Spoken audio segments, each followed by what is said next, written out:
Welcome to my study centre. আজকে আমি প্রশ্নবিচিত্রা রায় ও Martin class 6-এর পরিবেশ ও বিজ্ঞানের 4 নম্বর স্কুলটা সলভ করব।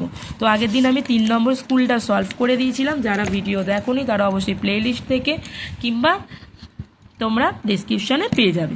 তো চলো শুরু করি। সঠিক উত্তরটি নির্বাচন করো। 1 গুণ 10, 10টা আছে 10 নম্বর। হিমাটাইট যে ধাতুর আকরিক সেটা হলো লোহা। পাললিক শিলা হলো বেলে পাথর। কোনটি জীবাশ্ম জ্বালানি নয়? খড়। তামা ও টিন মিশিয়ে তৈরি হয় ব্রোঞ্জ। এসআইতে বলের একক ডাইন। প্রদত্ত কোন খাদ্য শৃঙ্খলটি ঠিক? ঘাস, গঙ্গাফড়িং, ব্যাঙ, সাপ, পেঁচি। দৈর্ঘ্য পরিমাপে ক্ষুদ্রতম একক হলো ডেকামিটার। বস্তির উপরিতলে পরিমাপ যে রাশি দিয়ে প্রকাশিত হয় তা হলো ক্ষেত্রফল। গভীরতা বৃদ্ধি পেলে তরলের চাপ বৃদ্ধি পায়। চাপ সমান সমান বল ভাগ ক্ষেত্রফল।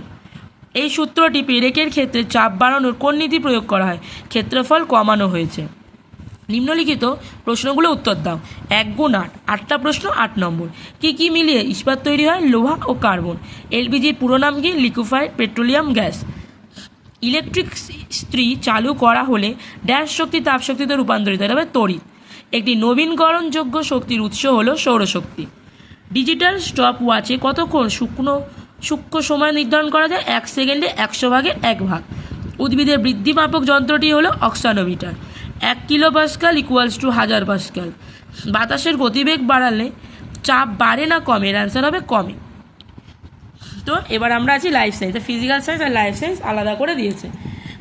তো প্রথম প্রশ্ন, হৃৎপিণ্ডের যে প্রকোষ্ঠ থেকে অধিক অক্সিজেনযুক্ত রক্ত সারা দেহে ছড়িয়ে পড়ে তা হলো বাম নিলয়। সঠিক উত্তরটি নির্বাচন করো। 4টে আছে 4 নম্বর। প্রথম প্রশ্ন বলে দিলাম। এবার দ্বিতীয় প্রশ্ন, মানব দেহে গ্যাসীয় আদান প্রদান ঘটে ফুসফুসের বায়ুথলির মাধ্যমে। দেহবল সূচক 43 হলে এই অবস্থাকে বলে স্থূলত্ব। শ্রেণীচক্র ও ফিমারের সন্ধি বল ও শকের সন্ধি। সত্য ও মিথ্যা লেখো। 4টে 4 নম্বর। 4 নম্বর নেই, হাফ নম্বর করে 2 নম্বর। লালারসে থাকা HCl জীবাণু ধ্বংস করে, এটা অ্যান্সার হবে মিথ্যা। একজন পূর্ণবয়স্ক মানুষের শরীরে 206টি অস্থি দ্বারা গঠিত। ফুসফুসীয় ধমনী বিশুদ্ধ রক্ত বয়ে নিয়ে যায়, এটা হলো ভুল। দেহবল সূচক নির্ণয়ের সূত্র হলো দেহবল সূচক ইকুয়াল ওজন বাই উচ্চতার স্কয়ার, এটা হলো ঠিক। তো আশা করি তোমরা 4 নম্বরটা সলভ করতে পেরেছো। আগের আমি 1, 2, 3 তিনটে সলভ করে দিয়েছি পরিবেশ বিজ্ঞান, তোমরা প্লেলিস্ট থেকে দেখে নিতে পারো। আর ইতিহাসও পুরো সলভ করা আছে, সেটাও তোমরা প্লেলিস্ট থেকে দেখে নিতে পারো। তো আজকের জন্য এতটাই, আবার পরের ভিডিওতে দেখা হবে।